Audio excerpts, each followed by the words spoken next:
মুখ্যমন্ত্রী দেবাশিস বাবুকে দিয়ে করিয়েছে, সেই কারণে মুখ্যমন্ত্রী তো জানবেনই আসল কালপিট তো মমতা ব্যানার্জি।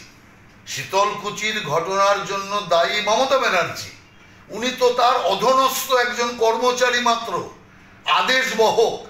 যা আদেশ মমতা ব্যানার্জি দেবে, কোন এসপির ক্ষমতা আছে সেই আদেশকে অবজ্ঞা করবার?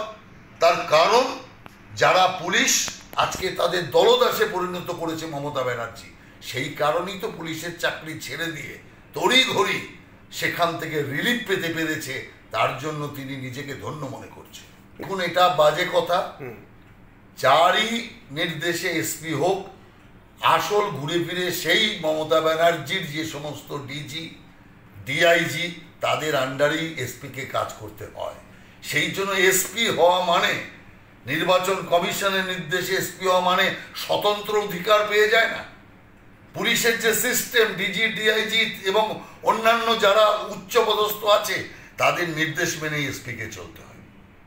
না না, এ তো অভূতপূর্ব নির্দেশ। এই নির্দেশ থেকে বোঝা যাচ্ছে পুলিশের ওপর বিন্দুমাত্র আস্থা নেই কোর্টের।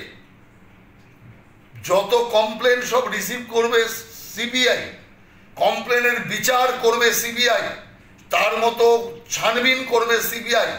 অতএব এর থেকে বোঝা যাচ্ছে যে কাজটা পুলিশের করার কথা সেই কাজ এখন সন্দেশখালীতে সিবিআই করবে। আর ধীরে ধীরে এটাই না সারা বাংলার মডেল হয়ে দাঁড়ায় যে সর্বত্র বাংলায় পুলিশকে বাদ দিয়ে সিবিআই সমস্ত মামলার দেখভাল করবে।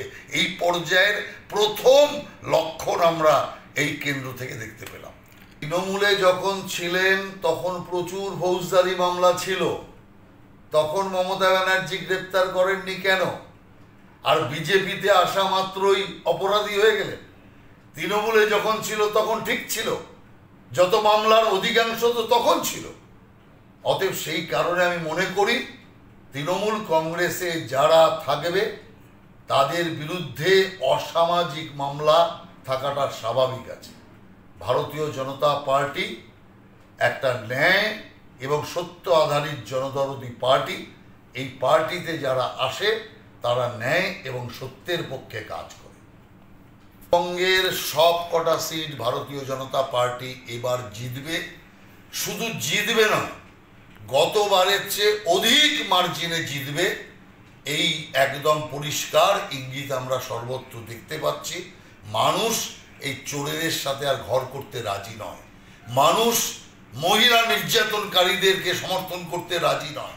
সেই কারণে এবার ভোটের প্রভাব বিজেপির পক্ষে আরও বেশি আছে। সেই কারণে আমরা উত্তরবঙ্গে সব কটা সিটে গতবারের চেয়ে অধিক মার্জিনে জয়লাভ করব।